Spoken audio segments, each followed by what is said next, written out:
you have your Bibles, I invite you to turn with me to the book of 1 Kings, chapter 19. 1 Kings 19, we're going to be reading verses 9 through 21.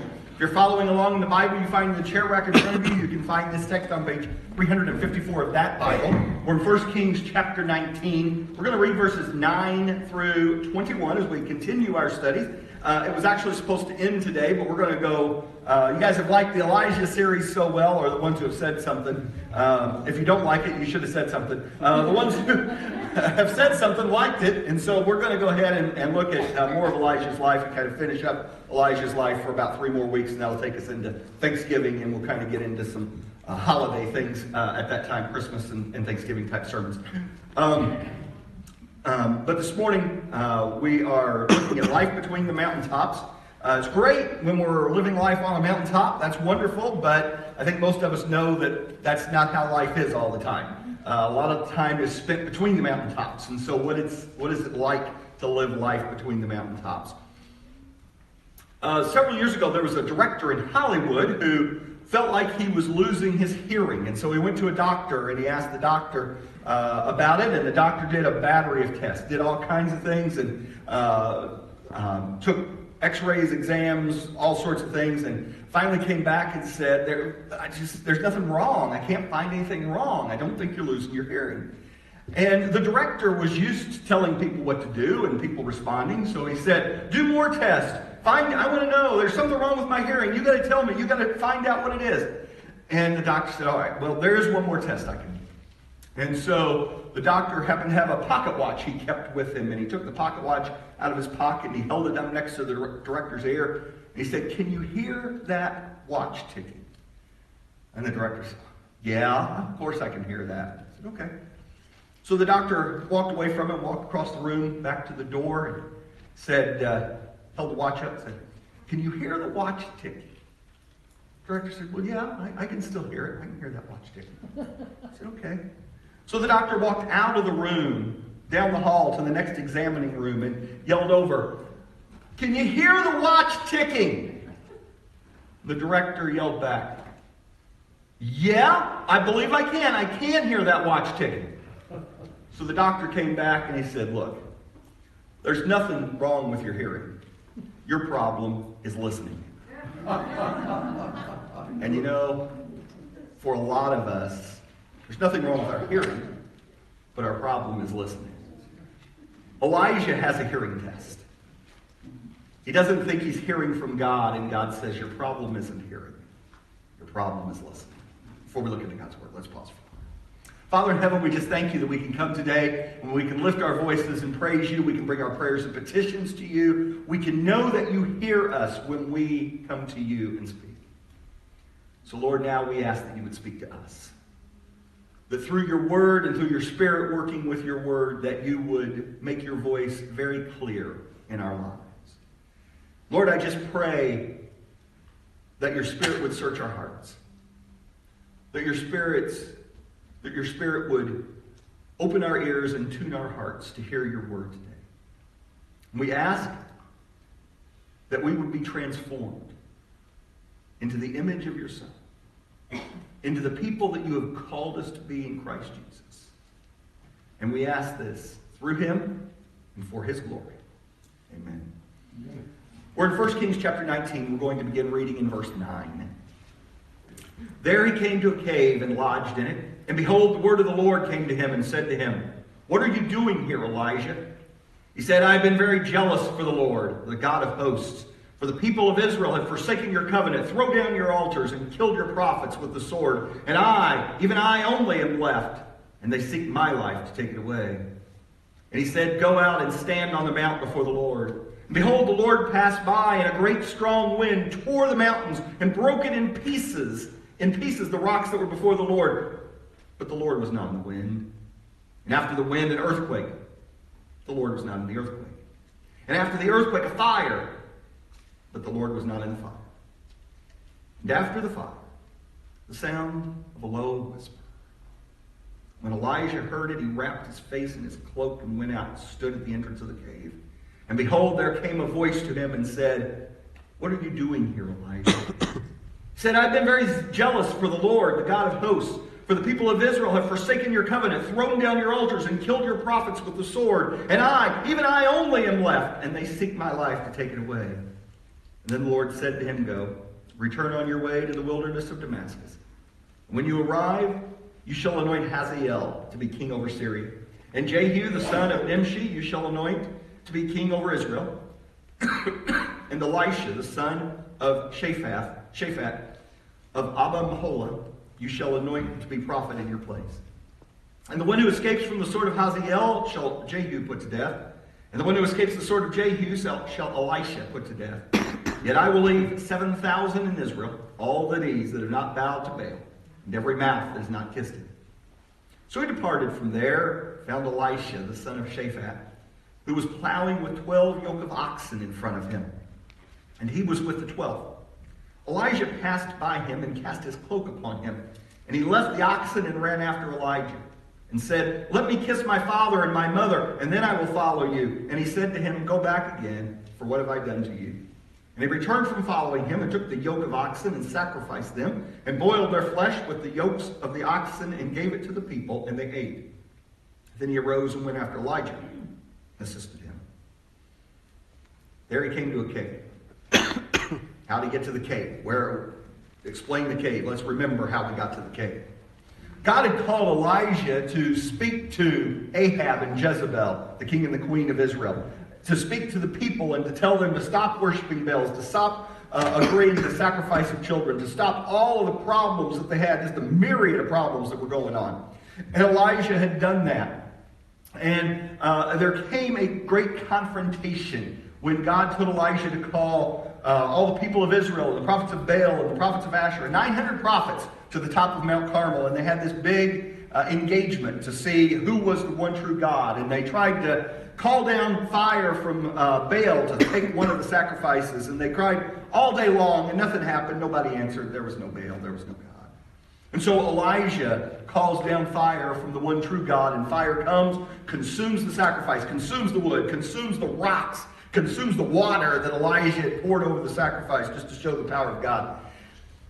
And in response to that, Jezebel tried to have Elijah killed. Now, Jezebel was good at killing prophets. She'd had several killed before. So Elijah was scared, and he began to run. And he ran all the way from Mount Carmel to Mount Sinai, Mount Horeb. It's the same mountain. It's the place where God had given the children of Israel the 10 Commandments many years before. There he came to a cave. There's a cave in the mountain that Elijah finds himself in. It might very well be the same cave that Moses was in. Moses had brought the children of Israel out of bondage in the land of Egypt and had brought them to this mountain. And this mountain was a great place. God had given the 10 Commandments there. God had told them about the Levitical sacrifice. In fact, at the beginning of the year, we spent several weeks talking about that Levitical sacrifice and what that looked like. That was all instituted at the foot of Mount Sinai. It was from Mount Sinai that God said, Go to the promised land that I have given you. So Mount Sinai was a place where God had spoken to the people, a place they knew God was, a place that had been very special to them. And Elijah was at a point in his life where he just needed something special. He needed a special touch. He needed to know that God was God. You see, Elijah was depressed. Apparently, he thought that the episode at the top of Mount Carmel would sort of end all this Baal worship once and for all. That everybody would see this great thing that happened, that God took this sacrifice, and they'd all bow down and say, There's only one God, we worship God, and Baal's a bad guy. And you know, that's just not the way it works in the real world.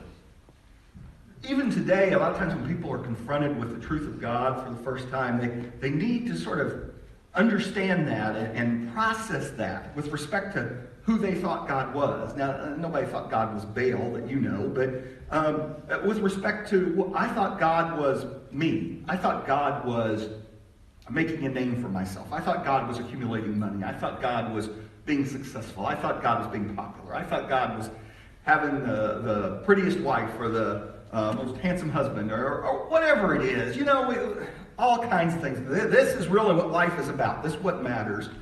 And we get those things, or we can't get those things, and we realize, okay, that ain't right. But it takes a while to process through that. And God wanted to give the children of Israel, the northern kingdom of Israel, the opportunity to process through that before he took further action. And that's what he was doing, and that's okay. And Elijah didn't understand what God was doing. Elijah knew what he thought ought to happen, and that didn't happen, and he got depressed. He thought his service was for nothing. I've been out, I've been fed by ravens. I've had just bread at this widow woman's house for 3.5 years. That's how I ate. Just not much, just enough to get by on. And then we had this big confrontation at Mount Carmel. And now Jezebel's out to get me, and Jezebel's really good. I mean, it's like the mafia when they put a hit out on you. It's going to happen, and you're going to die. So that's where Elijah is. It's like it's not. No matter what I say, no matter who I talk to, no matter what I do, it just doesn't matter. It's not enough. He's depressed. Poor, pitiful Elijah. And then we get just an incredible question in verse 9. He came to a cave and lodged in it. Behold, the word of the Lord came to him and said, "What are you doing here, Elijah?"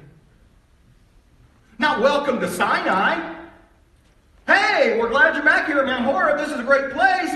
Been waiting for you to come back. No, Elijah, why are you here? I sent you to Mount Carmel. This is hundreds of miles away. Why are you here? Well, this is a special place. This is a place where God spoke to his people. Yeah, why are you here? It is a special place. It is a place where God spoke to his people. But it's not where God wanted Elijah right now. And we talk about the places we shouldn't be and the things we shouldn't be doing. And we emphasize the things that are bad for us. And I understand that. And it's important for us to understand there are a lot of things that are harmful for us we shouldn't be involved in. But sometimes there are good things. And God says, why are you here? Zane and I have had the opportunity to talk to a lot of churches in our association and to talk to a lot of pastors and just see what's going on. And there are a lot of churches in trouble. There are a lot of churches that are just really struggling. And as we talk to them, we begin to find out that church after church is insisting that we have to sing old hymns. And we don't have a piano anymore. We don't have an organ anymore. We have to download them from YouTube and play them on our iPhone, and or we don't have any music accompaniment at all.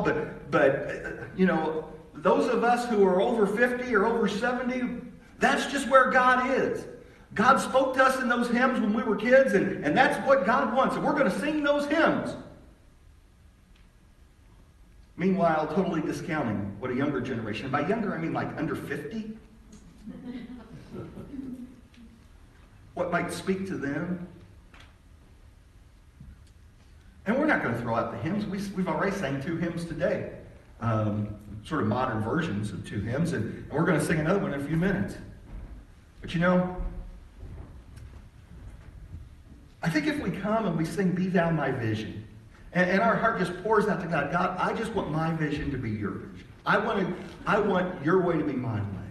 That God hears that worship, and that worship is valuable to him. But if we're singing Be Thou My Visions, well, these are the good songs. This is what everybody ought to be singing. All you people that are trying to sing Word of God Speak, or Great is Our God, or whatever, you ought to be singing this kind of stuff. I think God may very well be saying, why are you here? Why are you in this hymnal? Why are you with this hymn? Why are you here? That's not where I want you today. That was important in another place and another time. Why are you here? Sometimes it's a certain program. This program has been so important. It's this program maybe that led me to Christ. It's this program that helped our church grow. It's this program that's been so great. And we got to just do this program. This program is what's going to work. And God says, why are you here? Why are you here? Outside of the context of church and church work, I think a lot of times there are some good tasks that we try to do in our lives and try to accomplish. And it's good to put new shingles on the roof if the roof leaks, and it's good to cook a nice meal for your family, and it's good to keep your house clean and your yard trimmed and looking neat. You know, a couple folks in my neighborhood, I walk the sidewalk, and I'd like for them to kind of trim the trees, because if it's dark at night, so that's okay. But a lot of times, instead of focusing on what we ought to focus on, we're just busy doing tasks. Meanwhile, our marriage, meanwhile, our children, meanwhile, our relationships are falling apart. And I get it. I raised 2 girls, and I know sometimes it just feels good to put some shingles up on the roof and pound those shingles in. Even if you don't need new shingles, I get it. But sometimes I think, as we're putting the shingles on the roof or trimming the hedges, God says, why are you here? Your marriage is falling apart inside. Your kids are struggling over here. Why are you here? We say, oh, if I make a big enough meal and a fancy enough meal, then maybe everything's going to be okay. And God says to you in the kitchen, why are you here?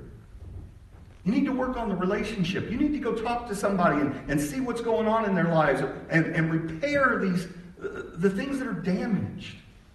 Why are you here? I think sometimes it can even happen on our knees.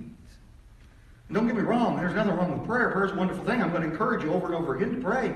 But you know, sometimes God reveals to us, this is what I want you to do. We've been praying about it, and God says, here's how I want you to attack this problem. I want you to go deal with this relationship this way, or I want you to go do this thing.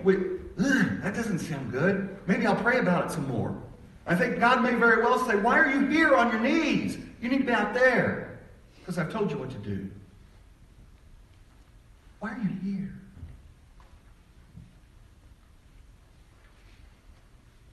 You see, the problem is it was about Elijah. Look at verse 10. Let's just read verse 10 again. This is one of the saddest verses in Scripture that is uttered by a follower of God. Elijah says, I have been very jealous for the Lord, the God of hosts. For the people of Israel have forsaken your covenant, thrown down your altars, killed your prophets with the sword. But I, even I only am left, and they seek my life to take it away. Elijah says, it doesn't matter what you're doing, God. It matters what I'm doing. This is about me, Elijah says. Look what I've done. Nobody else was going to go out and stop the rain and the dew for you, God, but I did. Nobody else was going to go to Ahab and say, hey, you stop all that Baal worship, but I did. Nobody else was going to climb to the top of Mount Carmel and say, go ahead and get Baal to light a fire under that offering. But I did.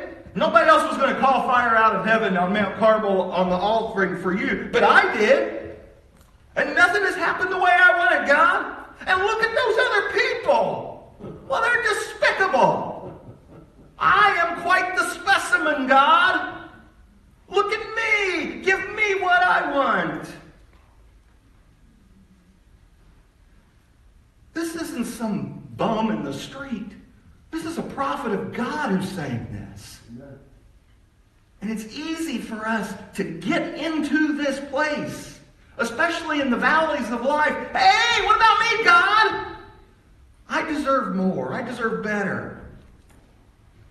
I can understand why that guy's in a valley. Well, yeah. But me? There are basically 4 reactions to working for God and trying to live your life for God. 1, when our work for God accomplishes our vision, we have our reward in full. So if you're just out there to make $1 million and you make $1 million and you got your $1 million, good deal. We have our reward in full. When our work for God fails to accomplish our vision, we have the sorrow of Elijah. Oh, I was working for God, but really I thought this was going to happen and it didn't, so I'm bummed now. When our work for God accomplishes God's vision, we hear, well done, thou good and faithful servant. And when our work for God fails to accomplish God's vision, my friends, we've just pondered the impossible. God's work doesn't fail to accomplish God's purpose. We just don't know God's purpose. We aren't God. So we must be honest with ourselves about what we're trying to accomplish and what we think life's about, and then we must hear. God told Elijah to go stand outside the cave before the Lord. To remove these things that you're trying to hide from and separate yourself from. You just go out and stand before me, unfettered access to God, and God's going to pass by. Much like he did for Moses. Remember, Moses had a problem with followers obeying too. Moses went up to get the Ten Commandments, come down, there's golden calves everywhere. Moses kind of understands. And Moses had been on this mountain, maybe in this exact cave, and said, God, I've led these people out of bondage in Egypt. I've done what you've told me to. I've parted the Red Sea. And God, I'm just not sure you're there. God, I'm just not sure that you're leading us. God, I'm not sure you're with us. And God said, I will show you my presence. Elijah says, God, I called down fire from heaven and it didn't rain for 3.5 years, and you protected me and fed me with ravens and fed me with this poor widow woman, and you raised her son up that had died, but I'm just not sure you're here. God, I'm just not sure you're with me. And God says exactly what he said to Moses. I'm going to pass by. You're going to see my glory. Now at the foot of Mount Sinai, there had been earthquakes and fire and rumbling. And the people knew that God was in this mountain because of that. So it's sort of like a review of what the people heard on Mount Sinai. There's a strong wind. This wind is so great. The rocks and mountains are like busting in two. Elijah hears that and sees that, and God's not there. That's not God. And then the mountain begins to rumble. Under Elijah's feet, the ground is shaking. Now he's standing on the edge of the mountain right outside the cave. It's got to be scary. And the mountain's shaking and everything. God's not in the earthquake. And then fire. Now, Elijah's pretty familiar with fire coming down from heaven. God sends more fire from heaven. Well, God was in the last fire. Surely God must be in this fire. No. God's not in the fire. And then, in the King James, many of you are familiar with, a still small voice. Just a whisper is how God speaks to Elijah. Oh, I thought you spoke to me in earthquakes. Oh, I thought you spoke to me with fire. I thought you spoke to me with great, big, wonderful things, God, that were just magnificent and no one could miss. God says, no, a lot of times I just speak with a whisper. He's placed his spirit within us. Most of what we hear from God isn't a big fire, it's not a big earthquake. It's his spirit speaking within us. Elijah knew that God was at work on Mount Carmel. But he didn't know God was still at work in the quietness of everyday life. God wanted Elijah to do some big things. But God also wanted Elijah to do some quiet things. God may very well want you to do some big things. But God also wants you to do some pretty quiet things. Several years ago, they used to have ice houses. And these would be these huge structures that would be built, and a river like the Kankakee in the wintertime would freeze over. And so they'd go out and they chip ice out of it, literally make blocks of ice out of that, and they put it in a building called an ice house. And they stored ice there, and then they got real thick walls, no windows, only one opening. It was a door, and it had a real tight seal to it. And then they would cover the ice with sawdust, things like that. And so it would insulate that ice, and well into the summer, you could still get ice out of the ice house. So there was a group of fellows that was putting ice in the ice house and getting everything ready, stacked up in there. And one of the guys lost his watch. His watch fell off his wrist.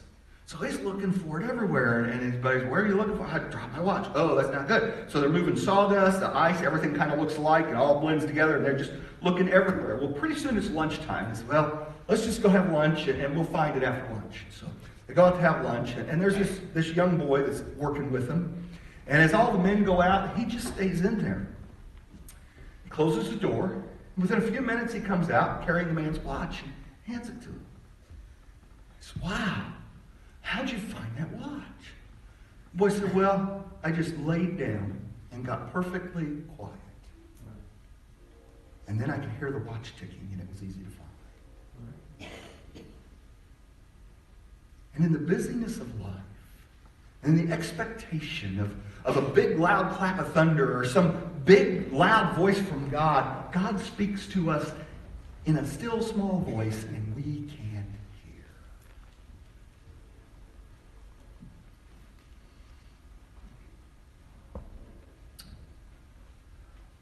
Well, we must be honest with ourselves. We must hear. And we must be humble. God asked Elijah the same question again. Now, Elijah's recognized that God speaks in a still small voice. He covers his face. Remember, Moses, when he had seen the glory of God, God covered him. Elijah covers his face so as to not see the glory of God when that still small voice passes by. God asked Elijah the same question, and Elijah gives the same answer. Why are you here? Well, because of me. Because I'm the only guy left. Because the children of Israel, the northern kingdom of Israel, those are bad people now. And God says, all right, let me tell you what I want you to do. Let me refocus you here. He wants him to anoint Hazael, king of Syria. He wants him to anoint Jehu, king of Israel. And that's his successor, Elisha. Hazael will be a horrible king, an evil man. Jehu will be a horrible king, an evil man. God says, look, even in the midst of evil, even in the midst of all that's going on in the world that's bad, you understand I'm still God. Amen. I'm still in control. I'm still on the throne. I think it's important for us to remember today, there's a lot of evil, there's a lot of bad in the world. And I can't explain why God lets it be there. I'm not God, and I don't have to answer for God. But I know this, just because evil exists and is allowed to exist doesn't mean God isn't on the throne. God is doing things that we don't understand and we can't comprehend. And we don't need to get a full, detailed analysis of how everything's going to happen. In fact, Elijah himself will not anoint Hazael or Jehu.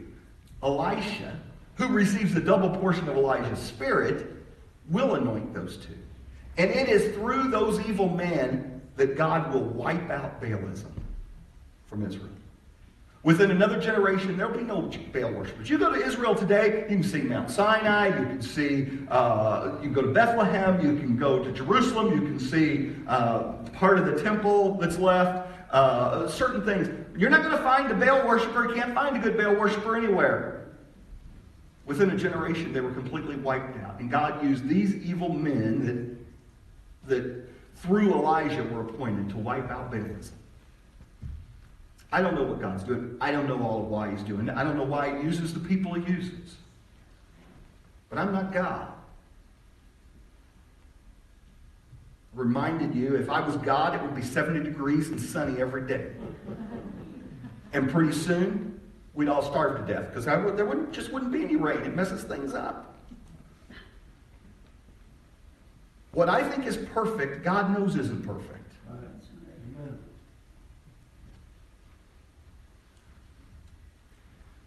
And we ultimately must humble ourselves before God. We must come to the point in our lives where we realize God is God. And the place that is most important is in our own lives. You see, we've all said that something besides God is God. Probably not Baal, but ourselves, our success, our happiness, our money, whatever, me is God. And we have either received that or not received that, and we realize that ain't all life is about.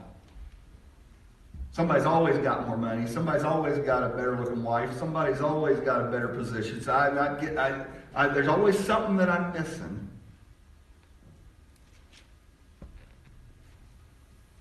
And you see, when we separate ourselves from God and we don't let God be God, we separate ourselves from the source of all life. The consequences of that is death. But God's not content with that solution for any of us.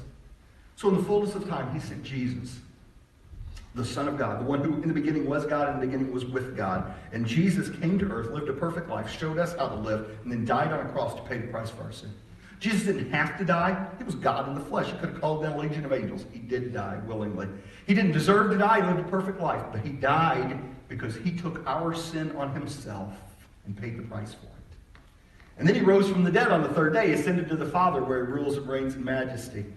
And if we will admit that we've sinned against God, if we will believe that Jesus died on the cross for our sin and receive his gift of forgiveness and allow him to be the Lord of our life, to come into our hearts and to be our God, the Bible says we will be saved. But that salvation requires us to humble ourselves before him as God. And then we must trust God's handling. Elisha is the one who will directly anoint Hazael and Jehu. It is through those two that God will use them to cut off Baalism. And God says, by the way, Elijah, you're wrong. It's not just you. It's just me left, God. No, there's 7,000 people left. There's 7,000 people who are following me. You're not alone. You need to go find them and get some encouragement from them and give them some encouragement, by the way. But we need to trust that God is in charge. And we must trust that we aren't alone. And that God's purpose for our life may be something that we don't understand and we don't see. Elijah would never come before Hazael and say, I anoint you king. But he told Elisha about it, and God used Elisha to do that. God says, look, my ways are bigger than your ways. My time frame is bigger than your time frame. We tend to see right in front of us, and for 70 or so years. Well, God's been God for a lot longer than 70 years. And God's going to be God for a lot longer than 70 more years. And his time frame is much bigger than ours. Amen. Says, look, Elijah, I have done some things. I have used you to do some things. And those have been great. And those have been important. But when I call you home to be with me, then I've still got work to do. And you're going to have Elisha do that work. And these other men are going to be involved in that work, even though they don't worship me. I'm doing a lot of things. There's a lot going on. I'm God. I've got a lot on my plate here. You just do what I called you to do. And then we must heed. As we shift and look at Elisha and his response, Elijah is headed back to Mount Carmel according to what God told him to do. And he takes his cloak and he throws it on Elisha, a symbol of I pass this mantle to you. I pass what I'm doing to you. And kind of like maybe, I know Tim has said a teacher of his gave him his collection of books. That's kind of the closest thing I can think from a modern perspective. Somebody had a nice library and they would give it to one of their students that would go on and do their work. Or something that was important, some important symbol of what they're doing. That's what this is. This cloak is a symbol of me following God, and that I'm going to put that on you, Elisha. And Elisha says, well, let me go back and kiss mom and dad, and then I'll follow you. I don't know what Elijah knew. I don't know if he was just reading too much into this, but there certainly seems to be some truth into it. He says, look, if you go back, it's going to be about your mom and your dad. There's one lesson I just learned. It's not about me. It's not about my mom and my dad. It's about you, God. And Elisha, I already see it's about you and your relationships and your feelings. And so I just don't think that's the thing to do. And so Elisha does go back. He's got 12 yoke of oxen. This guy's got some money. That's a lot of oxen back in Elisha's day. He kills every one of them. You aren't going to plow a lot of land if you're killing off your oxen. 12 yoke of oxen. And he boils them. You aren't coming back to farm if you boil your oxen. He even boils the yoke with the oxen. I got nothing left back here. I'm just going to follow you, and we're going to follow God together.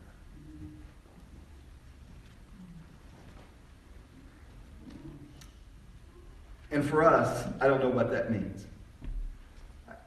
It probably doesn't mean boiling your oxen or boiling your cows, or I might suggest if you're going to eat your cows, I might suggest a different form of preparing them. But at any rate, it may not mean that, but it does mean the things that are keeping us from following God. In fact, in the New Testament, Jesus would put it this way, Luke chapter 9, verse 62. Jesus said to them, no one who puts his hand to the plow and looks back is fit for the kingdom of God. And that can be back from the things that separated us from God. That can even be back from the ways God was using us and talking to us in the past. God says, move forward. There are people out there that need to know God's love. There are people out there that we need to minister to. There are people out there that God has put Island City Baptist Church here so that they can know God and benefit from God's grace. We need to be looking forward.